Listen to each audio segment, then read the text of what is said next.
Gloria al Señor. Podemos hacernos una pregunta, y es que, ¿qué produce la experiencia pentecostal en el cristiano? No sé si alguna vez se la hizo, pero si queremos saber lo que produce la experiencia pentecostal, es necesario observar con atención a través de la Biblia lo que ocurrió con los discípulos del Señor, porque ahí tenemos justamente la enseñanza, ¿no? A partir de su llamado, los discípulos siguieron a Jesús. Eran hombres comunes, no eran personas especiales que el Señor las eligió porque tenían talentos y dones especiales. La mayoría de ellos no tenían tampoco una cultura refinada. Eran hombres, como lo dice la Biblia en el libro de los Hechos, eran del vulgo, quiere decir sin letras, sin estudio. Algunos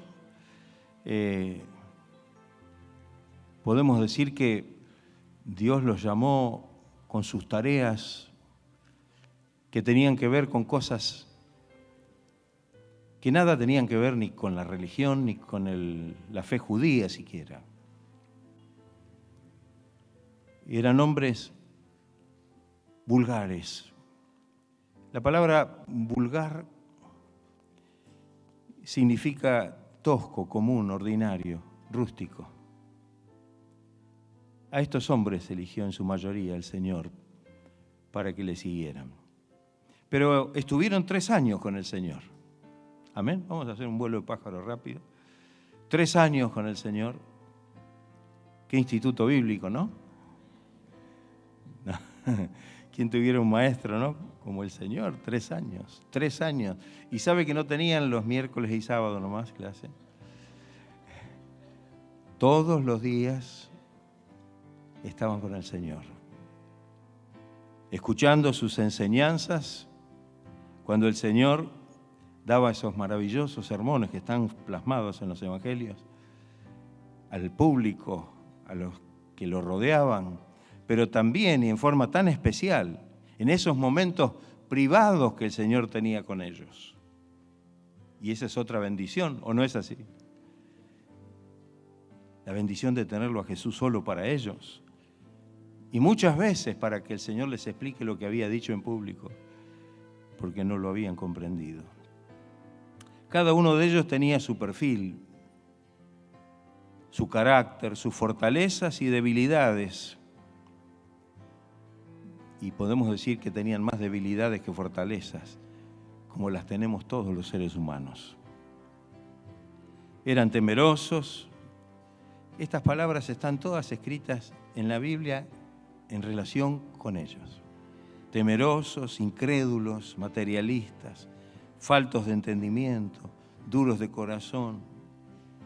Unos eran apocados y otros eran intemperantes o impulsivos, como el caso de Pedro, ¿no? Pero Dios tenía un propósito en la vida de ellos. El propósito era prepararlos para que ellos pudieran continuar la obra que Él había comenzado, la de extender el reino de Dios sobre la tierra. Y cuando llega el momento, llega el tiempo, la hora de poner su vida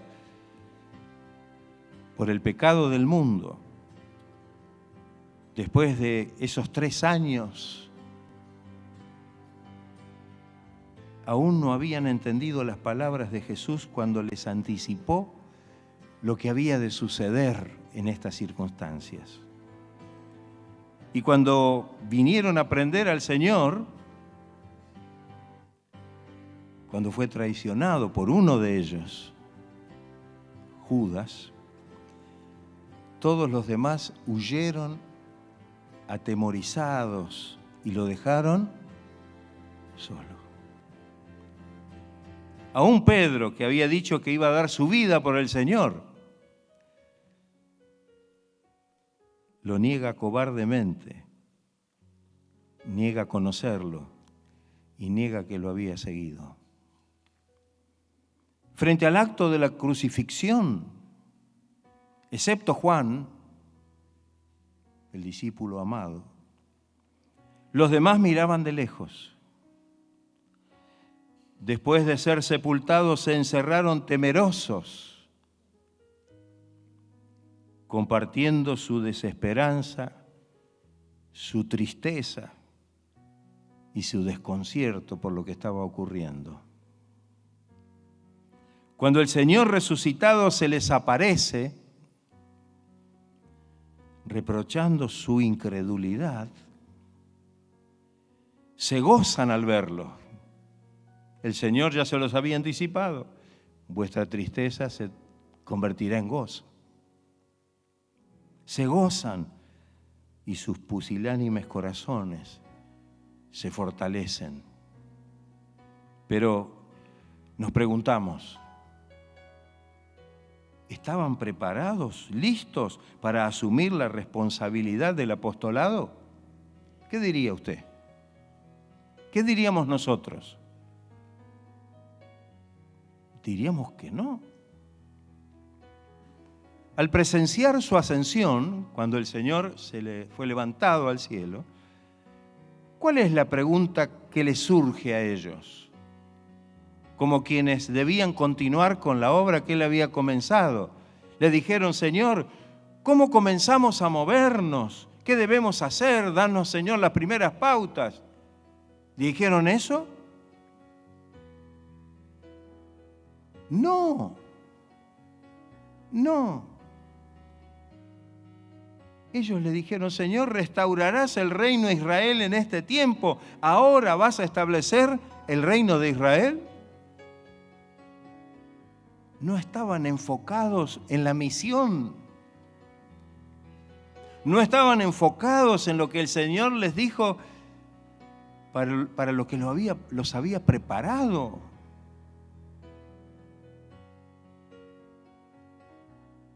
Podemos recordar el texto de Mateo 28, 19 y 20. Jesús les dijo, por tanto, id y haced discípulos a todas las naciones, bautizándolos en el nombre del Padre y del Hijo y del Espíritu Santo, enseñándoles que guarden todas las cosas que yo os he mandado. Y he aquí, yo estoy con vosotros todos los días hasta el fin del mundo. Parece que estas palabras ni aparecían en sus mentes. La respuesta del Señor a esa pregunta, ¿restaurarás el reino de Israel? La respuesta del Señor fue terminante. Creo que la sabemos, pero la vamos a leer. El Señor les dijo, no os toca a vosotros saber los tiempos o las sazones que el Padre puso en su sola potestad. En otras palabras, evidentemente no es este el tiempo. Pero, y ese pero es bueno, a veces decimos que los peros son malos. O cuando sabemos que le buscamos la vuelta a las cosas, le decimos siempre hay un pero. Pero este pero es bueno. Pero recibiréis poder cuando haya venido sobre vosotros el Espíritu Santo y me seréis testigos en Jerusalén, en toda Judea, en Samaria y hasta lo último de la tierra. Si miramos como expectantes la escena, nos damos cuenta que Jesús les responde lo que ellos no preguntaron.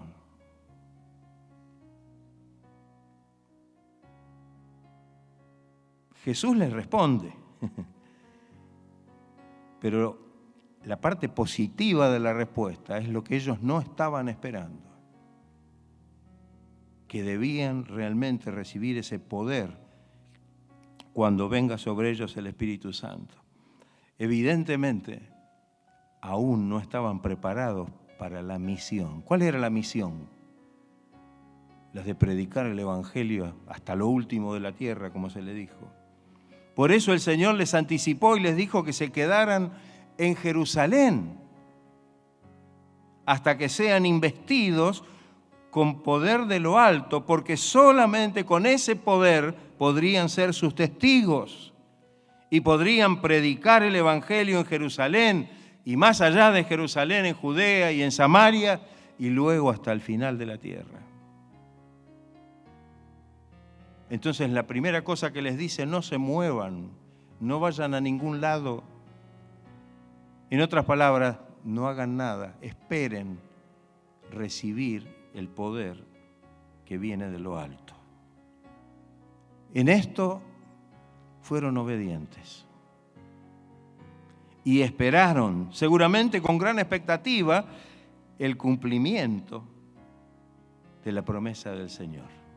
Ahí es cuando leemos en Hechos 2, capítulo 2, versículos 1 al 4, el texto que leemos siempre en esta celebración. Cuando llegó el día de Pentecostés, estaban todos unánimes juntos. Es decir, hicieron lo que el Señor les dijo.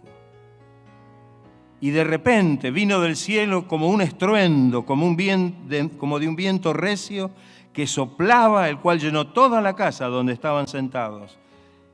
Y se les aparecieron lenguas repartidas como de fuego, asentándose sobre cada uno de ellos, y fueron todos llenos del Espíritu Santo y comenzaron a hablar en lengua según el Espíritu les daba que hablasen.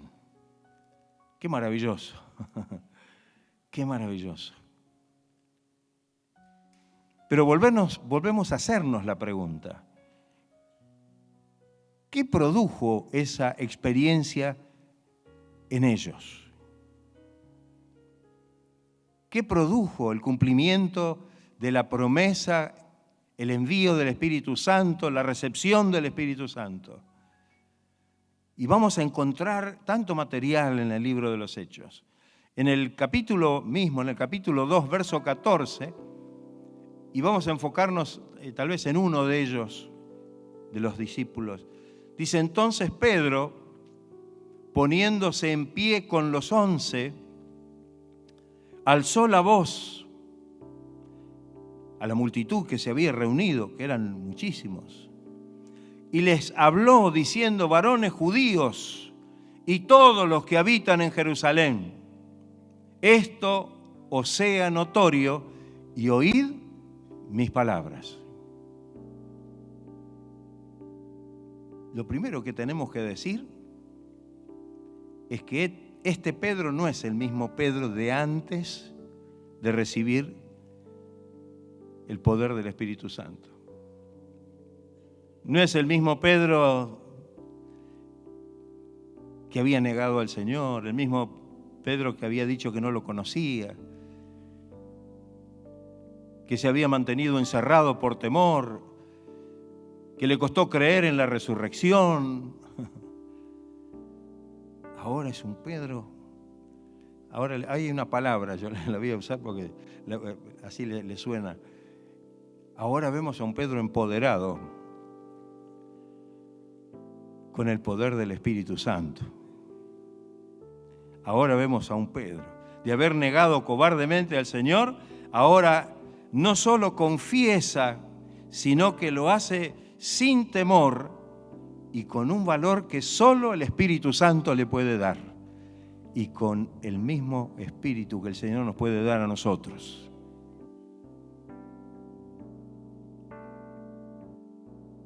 El contenido y la exposición de su mensaje fue extraordinario. Cuando nosotros vemos lo que continúa en el relato del capítulo 2, donde dice o menciona el descenso del Espíritu Santo y cómo Pedro se levanta y le habla a la multitud, ese mensaje, el contenido de ese mensaje fue extraordinario. No como de una persona del vulgo, porque estos mismos dijeron lo que lo escucharon. ¿Cómo? Y más adelante, 2 veces se menciona en el libro de los Hechos de quienes se quedaron asombrados de escuchar los mensajes, diciendo, pero se asombraban de que una persona vulgar pudiera realmente decir las cosas que estaba diciendo y con la profundidad con que lo hacía. El Señor les había prometido a sus discípulos que pondría en su boca palabras que debían hablar en el momento oportuno. Y esas palabras serían guiadas por el Espíritu de Dios. No era Pedro el que hablaba, sino era Dios por medio de su Espíritu a través de Pedro.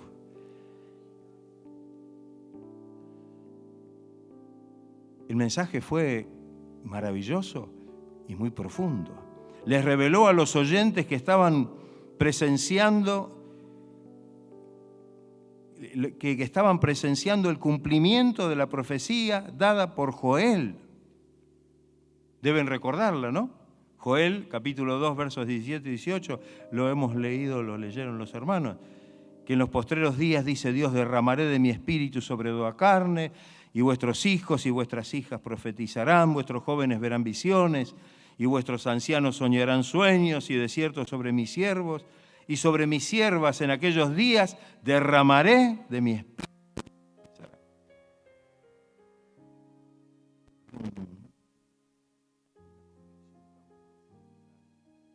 Una base escritural tan profunda que él la menciona inicialmente en su mensaje. Con su pecado, porque les dijo a hablando de Jesús, entregado por el determinado consejo y anticipado conocimiento de Dios, prendisteis y matasteis. Y un poco más adelante, en el versículo 36, dice, a Jesús a quien vosotros crucificasteis. Mire qué valiente ahora Pedro, no se esconde, no tiene miedo. Ahora les habla de la resurrección de Cristo. Habiendo sido él escéptico cuando las mujeres fueron y le dijeron a los apóstoles, hemos visto al Señor.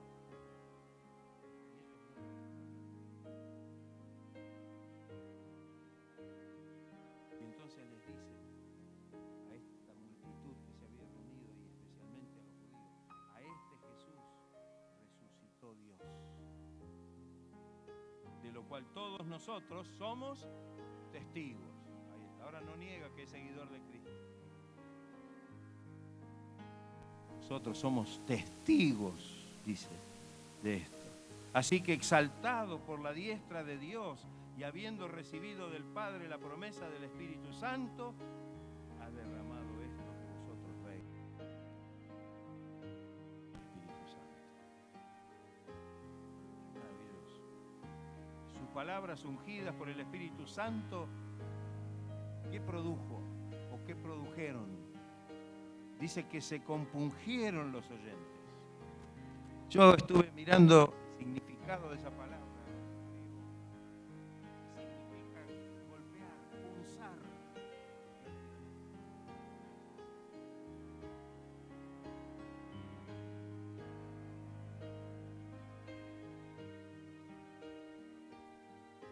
Y esta palabra significa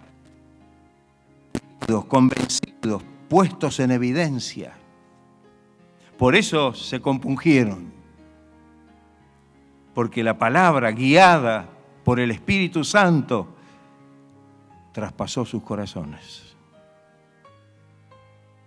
Y ellos pudieron tener esta maravillosa convicción. Con autoridad de lo alto les indicó qué debían hacer. Ahora Él les estaba diciendo a ellos qué es lo que debían hacer, porque ellos en realidad se abrieron. Varones hermanos, les dijeron, ¿qué haremos? Compungidos de corazón, traspasados por la palabra que habían escuchado. Y Él les indica con toda claridad, sin titubeos, arrepentíos y bautícese cada uno de vosotros en el nombre de Jesucristo para perdón de los pecados y recibiréis el don del Espíritu Santo. Porque para vosotros es la promesa, y para vuestros hijos, y para todos los que están lejos, y para todos aquellos a cuanto el Señor nuestro Dios. 3.000 almas fueron añadidas a la iglesia ese día. 3.000 personas fueron añadidas. Ninguno de esos discípulos, después de la experiencia de Pentecostés, volvió a ser la misma persona. Y creo que ahí apunto este mensaje o esta reflexión. Porque eso es lo que debe ocurrir en nuestra vida. Que así como ellos, después de la experiencia pentecostal, fueron otras personas, sus características quedaron atrás y todo lo que realmente veíamos y mencionamos y que lo dice la Biblia, ahora había quedado como en el pasado y ahora eran hombres valerosos.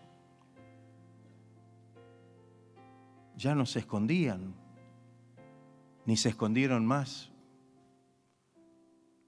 sabiendo de que la mayoría fueron muertos como mártires por la fe, por el Evangelio, por el nombre de Cristo. Y entonces nos preguntamos, ¿no deberá pasar lo mismo con nosotros?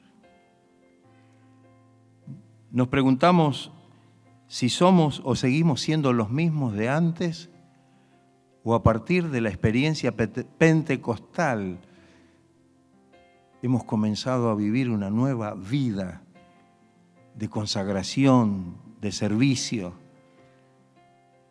para la gloria y para la honra del Señor. Y quiere que le diga esto, nos hace pensar. Porque es maravilloso. Nos cantamos el Pentecostés, que el Señor me bautice y sigo en la misma, sigo como antes, sigo con mis cosas, sigo con las cosas viejas. Pero ellos, es evidente que la vida quedó atrás. A partir del Pentecostés eran otras personas. Y ese cambio y esa transformación no fue una cosa lenta, progresiva, con el paso de los años. Realmente, ese poder que descendió sobre ellos inmediatamente les dio a ellos una impronta espiritual gloriosa. Que todos, aún hasta los sacerdotes y el concilio de Jerusalén, tuvieron que reconocer que ellos tenían algo que no era de ellos. Tuvieron que reconocer que a pesar de que estos hombres que ellos tal vez conocían, ahora tenían algo que no podían ellos refutar. Y entonces, aquí el mensaje. Hermano mío, hermana, ¿qué ha producido la experiencia pentecostal en su vida?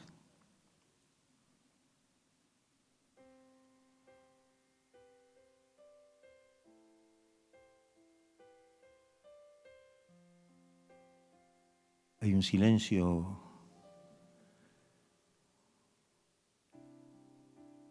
que tal vez habla de una introspección, de pensar, de ser sinceros delante de Dios con nosotros mismos.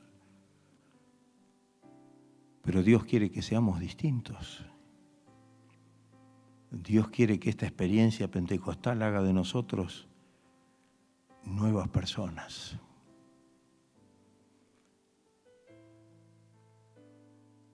Por eso el Señor les dijo, no se muevan, no hagan nada, no vayan a ningún lado, no abran la boca.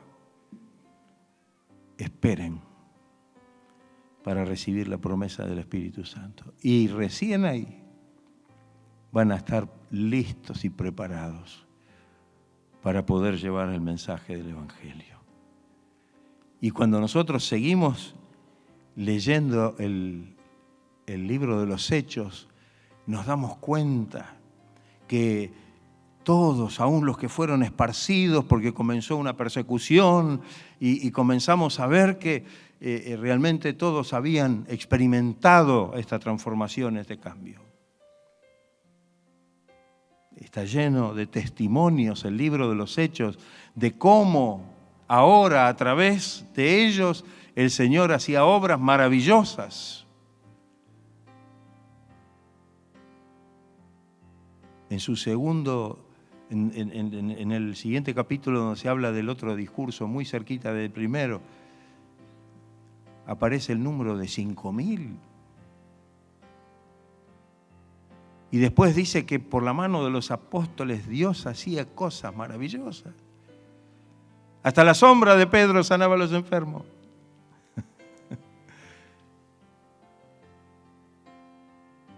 Ya no era el Pedro de antes, ni el Juan de antes, ni ninguno de los discípulos eran los mismos de antes. Ahora habían experimentado una transformación, un empoderamiento que no viene de capacidades humanas, sino que viene por la capacitación que viene del Espíritu Santo y que nos hace ser nuevas, no solamente nuevas personas, sino ahora podemos servir al Señor, podemos realmente quitarnos de encima el temor, el miedo y tantas cosas que nos paralizan y que nos han tenido tal vez paralizados. Por eso pregunté, ¿cuál ha sido su experiencia? ¿Cuál es nuestra experiencia cuando hablamos justamente de lo que produce el llenamiento del Espíritu Santo? Recibimos, somos llenos del Espíritu Santo. Y esto tiene un para qué, un propósito de parte del Señor.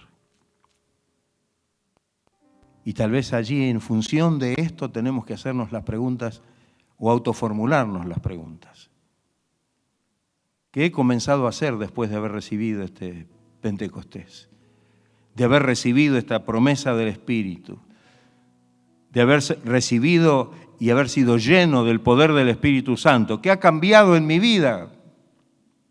¿Qué ha cambiado en su vida?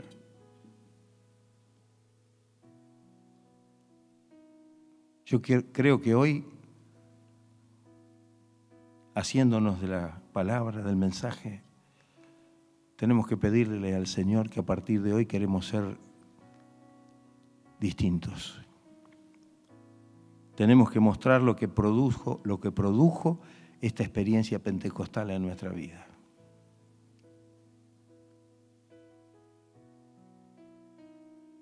No se equivocó el Señor a elegirlos a ellos. No se equivocó en depositar en ellos a lo mejor la esperanza de que ellos pudieran después seguir con el legado de predicar el Evangelio. Porque no iba a depender de sus talentos, de sus capacidades, sino que iba a depender de lo que Él pondría en ellos, que era la unción y la gracia de su Espíritu Santo. Pero ellos fueron personas cambiadas. El Pedro que se asomó en el aposento alto hacia la multitud ya era un Pedro distinto. Esa experiencia pentecostal lo había transformado en un verdadero siervo del Señor. Iba a tener que pasar experiencias, iban a venir situaciones, pero ahora él había tenido la experiencia y permanente de poder realmente servir al Señor y saber que así como Jesús pudo ministrar y encarar su ministerio terreno en la tercera persona de la Trinidad, es decir, en el Espíritu Santo, de la misma manera, cuanto más nosotros debemos saber que todo lo que podamos hacer de aquí en más, respondiendo a su llamado, va a depender justamente de esa misma experiencia. ¿Ha recibido usted la experiencia pentecostal?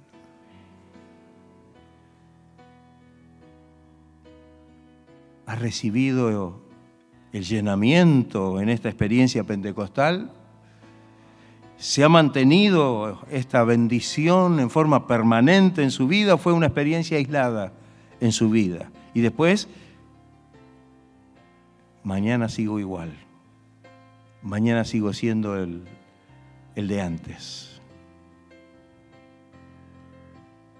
Creo que el desafío en esta mañana es ese.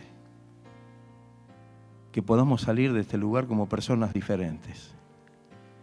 No sé cuántos quieren que esto pase.